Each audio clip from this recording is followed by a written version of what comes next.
Hello and welcome to I Want to Grow, and I Want to Grow is all about that, right? Everybody wants to grow. But with our guest, it's normally about them helping others grow. But today is a little different because we're celebrating 90 years of the British Council. So now we have somebody that's going to talk so well about them. Ameera, thank you so much for coming on our podcast. Please introduce yourself and tell us what you do. So my name is Ameera Al Aji. I work as a community art lead in Qatar Foundation, and I manage all the art sector in QF. And I'm an artist as well. Wow. Yes, wow. Yes. Can you tell us a little bit to start off with? Because I want people to realize, can you tell us a little bit about the Qatar Foundation? Okay. So as a department, you mean? As a whole? As a whole. That's tell huge. the world. That's huge. It's huge, right? Yeah. But it's exciting also. Yeah. So as everyone knows, Qatar Foundation have a lot of projects around to develop community, around education, around creativity, around so many sectors actually, and so many umbrellas, let's say. However, me as Ameera, I tend to love art since I was very young, and I grew up from there. I studied back in UK, my master degree, and I joined QF. I'm sure 2009. And ever since I've been working around arts, community art projects, art development projects, all around Qatar Foundation. And now I'm managing the art department in QF, all the public art and the private art. So you've been working with QF for nearly 15 years? Yes. Yeah. Yes. Unbelievable. Yes. Because you've seen so much growth in that area. Yeah, indeed. Yes. I remember back then, I suppose, because I came in 2008, 2009, and I remember that was the biggest. You've got to get, if anybody says, when you come here to set up a business, everybody said, get involved in Qatar Foundation, because look at Education City. Yeah. It's just going to be huge. And it is now. It huge. Is, yeah. And as you know, I'm sure you know, and everyone know that the leading, let's say, in Doha in art is Qatar Museums, yeah? However, the collection that Qatar Foundation have let's say a unique perspective toward community development, toward education specifically. So it have a special area in art itself. All the private collections, all the public art pieces that we have in Qatar Foundation have stories that link community. And linked around community, around the family, around the education, that Qatar Foundation is always try to highlight on. What I really like about the way things are changing, all the different generations that's coming through. I'm a little bit older now. I'm getting on. But we didn't have those things in my day. You know, it was just art, GCSE art.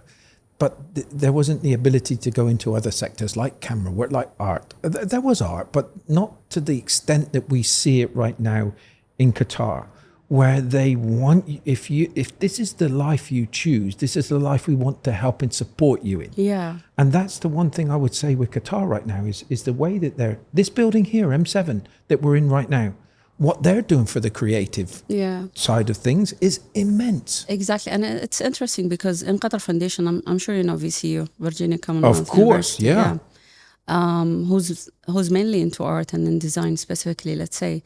However, now they're having a lot of collaboration around. They have a collaboration with the M7, Qatar Museum in general. There is a lot of initiatives also inside Qatar Foundation toward performing art. We used to have a festival called Risha, and now a festival called Ghurra. And it's all about performing art. It's all about gathering people around art and to show it's not new internationally, but new maybe here in Doha, about how important is performing art, how it can be a changing element or key, let's say, toward growth in communities. You must have been at the Qatar Foundation all those years. You must have seen all of this growing. Yeah. You must have seen the different way that people are embracing it. Yeah. The next generation's embracing it. Absolutely. And to start with, if I go back in years, it was a small department and it was doing just like small activities toward community where you can make, I don't know, art classes, music classes, all this stuff. But now we're talking about huge projects. Like one of the hugest projects now we have in Qatar Foundation is Maqbool Fida Hussein installation. I'm not sure if you're familiar with that. No. It's a huge installation. I wish you can visit. I recommend that to whoever is listening to us, to Google that and to visit. It's open to public, actually. They can just reschedule a time that suits them and visit. It's a huge installation talking about Islamic and historical art, and how is this Muslim Indian artist is seeing, let's say, the art in the era or the area here in the Middle East and in the region itself. So it's all these elements has been gathered around from his pieces, and it's a huge collection that has been gathered from different countries, from different collectors as well. And it's a private collection now in Qatar Foundation. It have a huge also, let's say, glasses, horses that talking about how people or how the person in life has started to shift and growth from walking barefoot into having all these, let's say, animals, horses, whatever, and then cars, and how is this evolving can interfere in people's life now, and what does it mean, especially in the Gulf area. I was talking to somebody yesterday, and it's quite funny how we're talking right now, and I'm sorry to be bringing it in like this, but I spoke with this professor yesterday from Texas, and he done a social experiment, and guess what he did? He lived in a dumpster for 1 year. 1 year he lived in a dumpster in the university.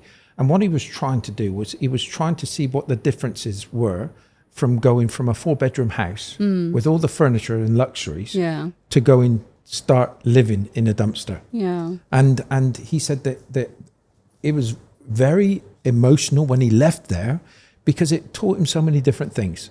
And sometimes we have got that wealth side of things, because he was trying to find out whether it was that having everything made us happier. Yes. It's, well, that's going to shift the whole conversation now. but I look at it this side, the way that we're developing, and is it for the good? Yeah, the one thing the one thing I look at is the way that at heart Qatar has the culture. Yeah, and I always, whoever like ask me about this, I always highlight one thing in art and in artist life as well. It's the process. It's the process and who you are and the background of the artist life, the real life, not the life that we see in social media or whatsoever, but the real life that can tell us who are you, how do you think, what do you do, what is your art exactly talking about, and how close that art can come to us emotionally, intellectually, whatsoever. It's all about the inner life of the artist, if you got what I mean. It's not what we have. It's not the furniture. It's not the car that I'm driving. It's not how do I dress. It's not at all, not all of that. I mean, even if you walk around now in the location that we are in today, Workington or outside, you will see an art that you can stand and you look at and you say, oh, this is beautiful. And then there are some art pieces that you might not say beautiful, but then it's tell you something. It evokes something. It moves something inside you emotionally. And this is the real art. At least this is what I believe. I see a different side of you now when you're talking about this stuff, and you're an artist. But this is what life is all about. I would say that I was an artist too. I was a chef for 25 years. Wow. And I needed to be an artist. I needed to express myself. Yeah. What is it like when because you're there at the front line talking to the students possibly and talking to people, and you're trying to get them to accept these feelings they're having. Yes. That must be something special. It is. And it's not easy at all. No. Yeah, because I do have a background. I mean, I have a master in fine art, but then I have a degree in therapeutic art. So when I sit with, let's say, clients or students, if you want to call them students, it's not easy to tell them how to express yourself through art. and through colors, through media. You know, it's always like, I mean, here in the region, we've been so verbally or so physically, but we never, I won't say never, but it's not that much that we're linked to our emotion and we can express our emotion freely. It's hard. So to use this element, which is a third party or a third element as a material, to express all this emotion and idea, it's not easy. And to explain it every single time to a student, starting from 3 years or 4 years, it's not easy. But however, it's just letting go of the whatever idea is controlling you now, whatever emotion is holding you back now. Just sit in an area, have these elements, just start with them. Sometimes you lead the conversation and or the process itself toward a specific art piece, and sometimes it is dragging you to a specific area. And the key part here is how linked you are to your emotion. Again, it's at least this is in my, this is what I believe in. It's always about how connected you are to your inner self. But that's something that it just doesn't come in an instant. Absolutely, right? It takes time. And again, coming back to you, to see that development in individuals, to all of a sudden to find that kind of feeling, that engaging, that spiritual side of things also, in the sense that I'm doing what I love. Yeah. That must be magical. Yes. And when they produce their artwork or whatever it may be, then you see people develop. Then and the one thing I like about, and I do know a little bit about QF and everything to do with the British Council, is it's all about kind of putting your arms around somebody. Yeah. It's all about being family. It's all about sharing experience, respect, and learning about different cultures. And I think that's where this whole learning process is something special. And this is the part that QF is always highlight, is always be linked to our identity, to our, like, who we are as a community, who we are as a people in this community as well. It's not just because, Qatar Foundation is open. We have all this university coming from across all over the countries around the world, but who we are exactly now is, back, if you go back 20 years, is so much different. Like, you walk into Qatar Foundation now and you can see, okay, this is Qatar Foundation. We are in Qatar, though we have VCU, we have Carnegie Mellon, we have just so many different universities from America or whatsoever, but you still feel you are here in Doha. And this is the point that Qatar Foundation is always highlighting, is to build our identity, to build our own self through education, through like coming all around together, around all these elements. As you said, it's a home. It's a home for us, for people who work actually in Qatar Foundation, and for people who have, I don't know, their kids in schools, or you just visit us. Everyone can feel that. I must admit, with the Qatar Foundation, and I talk about a lot of things to lots of people, and the education side of things in Qatar is huge. But what they do, what Sheikha Moses created, the legacy that it's gonna last for hundreds and hundreds of years, and it's gonna go from strength to strength. It's quite, and it's all about this type of thing, is finding your inner self. Yeah. Being able to provide you the support to reach whatever level you want to reach. Yeah, and celebrate individuality as well. And celebrate. And sometimes, and this is nowhere near a criticism. This is about the humbleness of Qatar and Qataris, is that you're humble. Yes. You're humble. Alhamdulillah. And sometimes you look at your medical side of things. I was at ITCAN and HMC yesterday, and you've got the best facilities in the world. Yeah. And it's not just from what I've seen, it's from what I've heard from some of the best consultants in the world. Yes. Best doctors in the world come here and they say, you have got the best facilities I've ever seen. And this guy was 74 years old, and what he's done in leukemia was incredible. But these are the things that we've got around us right now. And this is what people say to me about quality of life. But it's all about that next generation. How do we bring them through? How do we kind of get them to feel their inner self, to do something really special, whether it's a doctor, whether it's an artist? It's okay. Yeah. Whatever you want to do. Absolutely.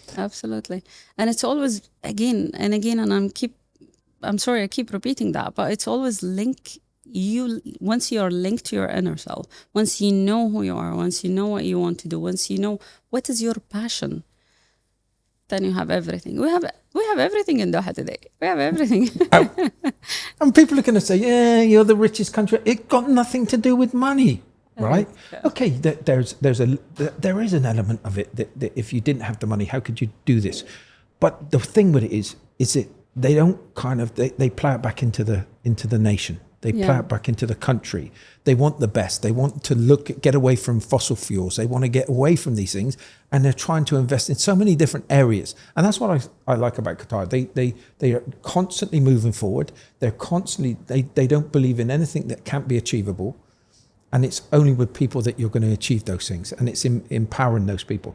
And I don't want to keep on going on about this, but we come from the same thing. I think Qatar has wonderful things that it does for so many different people, so many different nationalities, so many different cultures. Yeah. And it's that growth that we're going to see over the years. It's going to be unbelievable. Absolutely. And this is actually also a huge role that Qatar Foundation is playing. They celebrate multicultural and diversity community that we have within QF. Of course. People who work in QF, actually. And that's why I love Qatar Foundation, actually. It's a special place. It is. It's a special place. Yes. I know that it gave me that time in we spoke about it. My life was 12 years ago. My life changed when I went to Carnegie Mellon, and they asked me to be a mentor for startups, and I said, no way, I'm not worthy. And to be quite honest with you, that really did change my life, and it changed my life because ever since then I've got involved in the different universities, one or the other, right? And I. Texas A&M I've been involved with, HBKU I've been involved with. There's been so many of the universities that I've been involved with, and they're hungry. Yeah, absolutely, you are right. They're like sponges. Yes. They're soaking all of this up, and it's incredible to see. But it's, again, and I'm not just trying to creep around Sheikha Moza, but what she's done is just incredible. It is, indeed. Unbelievable. Huge, yeah. Huge. And you can say it's paying off nowadays. Yeah. And it's only going to get bigger and bigger because they've got people like you that's identifying this talent and helping them to embrace it. I mean, look at what's happening tomorrow. Sheikha Moza, Her Highness Sheikha Moza, will have a photo with all Qatar Academy students. I mean, it's to think about these details. My daughter is one of these students. So tomorrow, she's grade 1. So tomorrow she's super excited. Like, Sheikha Moza will be next to us, and because she know what she done. She know what is Qatar Foundation. She know what's Qatar Academy, who build all of this stuff here in Doha. And for her to see her so closely, or even, I don't know how far she will be from her, but as a role model, you're there on ground. People see you, people come close to you, people hear about you. This is so inspiring. This is so inspiring. So inspiring. And she's not going to sleep tonight. She's going to be waking up every 2 minutes because it's going to be a great day for them tomorrow. It is. Wow. With the British Council, we're celebrating British Council. We could have spoke for days about Qatar Foundation. We could have, an education city. But we're talking about, we're celebrating the British Council right now. What has been your experience with them? So British Council, I have a long story actually with them, and a long start since 2008 or 9 when I start to develop my English language. And then when I went to Sheffield to study business English language and early childhood diploma, they were so, I know the whole team there, and they were so helping. They're so good in answering question if I need help in anything, finishing paper, any regulations there back in UK. So every time I reach out, they will answer, they will tell me what to do. But the biggest actually collaboration that I had with them on a personal level as an artist was in 2013 in the Qatar UK Artist Exchange Program. I was one of 3 Qatari artists, and we had the 3 British artists as well. And they came to Doha. I mean, the initial, I think, program was we supposed to go to UK, but then they came here. And the program was so thoughtful. I mean, it shifted my art practice. I used to do abstract painting back then, and it was the door that opened for me to enter the media world. Yeah, I've been doing video since 2013. Sound art as well, photography. It's so good. It was a good program actually, and I'm still in contact with those artists, which is so good because they visit one of their artists. She visit Qatar actually, I think 6 years ago. So after plus 10 years, and she was talking about how Qatar is so different and how the art has become a huge part here in Doha, which is so good. This is one of the major thing for me as an artist. But then we have a lot of collaboration as a Qatar Foundation and a British Council as well. We have a lot of collaboration around galleries, around program, around panel discussions as well, around a lot of topics about art in Doha. I've seen so many things with them too, but I just never realised how wonderful they were, because I've seen them bring over sports stars. Duncan Goodhue, I remember, he was on one of our podcasts. I remember the Speaker of the House of Commons. They brought him over. Yeah. It was the first time that he'd visited Qatar, and he was just awed by it all. So these things really do help bring people together. Yeah, absolutely. I remember one of the panel discussion that we did back in Qatar Foundation, and it was a collaboration with the British Council. It's all about art and heritage. And heritage was a huge part at that year in Qatar. I think in Qatar was trying to build the policy and the regulation around heritage. So British Council has played a huge role around that as well. Without a shadow of a doubt, I think it's about 60 interviews that we've completed already, and everybody has got a different story, but everybody's got some magic that they've experienced along the way. The way that there's a lady, a Filipino lady, and she was the first testing center for some of the exams, and it was the first one. And I know the lady, and she when you look at her, it was like you could see how nervous she was. But now she's got 7 test centers, MashaAllah. where all of a sudden these ripples. And I said to her, I said, how many people have you helped? 70,000? And she said, more, MashaAllah. more. And I think that's what I've been just taken back by is the amount of work that they've done with so many people. That's helped those bonds, the ones that you've spoken about, the meaningful processes that they've took you on that journey. Yeah. And then all of a sudden they've got such an impact in your life. You went to Sheffield to do yours. That must have been pretty lonely. Were you talking When about you the went to master? study your master's. Yeah. And it must have been pretty lonely to go from Qatar to Sheffield, right? No. No? I was going to say, but to have a family there that you could pick up the phone. That's the thing, because I have a family there. For me, at least. I don't know about others, but I always feel, I mean, a lot of Qataris now feel UK is home, second home. I was told by somebody that you've got 300 Qataris, Yeah. but on a yearly basis, the visits from Qatar is 4 million. Yeah. So you look at how many times each Qatari's gone to the UK. Yeah. Look, it's Though when I was studying back then in Sheffield, I think I was the only Qatari student there. Yeah, in Sheffield specifically. But we have a lot of students from Saudi Arabia, from Emirates. But I never felt lonely. Not just because I have friends and family back there, but I think it's the whole system that supports you from Doha.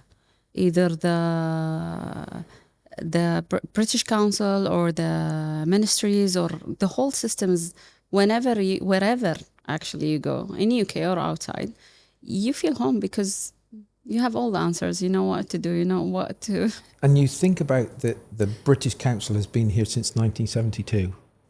They are family, Yes, right? exactly. They are family. They're Yes. there for the support. They're there to And help they have and a guide. huge legacy now in Doha. Of course. Wherever you go, you can see their contribution in a Of lot of things around course. Doha. Yeah. I never thought, and I remember Wasim, it was one of the Ramadan iftar that I met him in Musharraf, just across the road here. And he said, he asked me what I did. And then this has been a wonderful experience for me. And then it's just that ripple effect, right? So all of a sudden you meet somebody and meet somebody and meet somebody. Yeah. And then all of a sudden your world is open into so many other different areas. True. And those relationships go from just a meet to something quite considerable. Yes. All the gatherings that they do back in UK or here after graduation, when they gather all the students from all over, يعني, London, Sheffield, Birmingham, whatever. You meet people who've been living here with you, who study something different, but you've been linked together all the time without knowing, if that makes sense. It's British Council who gather us all the time here in Doha. And I'm not saying that because I know the team. I really love what they're doing and I really love their project around art or other sectors as well. But it's the legacy that they keep. If I ask my father about British Council, he know about it. And he know about projects that they've been done here in Doha. And it's a conversation that I really had with him. So it's huge. It's huge what the team is doing. It's really huge, really great. You know something? I don't think... I've got one more question because I can't do any better than that. With what you've just said, I can't do any better than that. I can't sum it up, and we've got that recorded, so that's never going to go away. So what you've just said is going to be magnificent for them. But I have got one question to ask you, and it's the one word that can best explain the British Council. I would say, because I'm someone who travel to UK a lot, whether I'm a student or not, but every time I come back here, British Council is home for me because I see UK as a home as well. So British Council rooted me to UK, yeah. Wow. Yeah. Ameera, thank you so much for sharing this with Thank us on you. the podcast today. Thank you. And thanks for the having message. me. The British Council are going to love that. But I think you've just given the essence of what the British Council means to so many people here in Qatar. And they really deserve it. They're really doing well, mashallah. So all the best to everyone. And thank you for having me again. Oh, dear me, it's been an absolute joy. Thank you so much for joining us today. Thank you.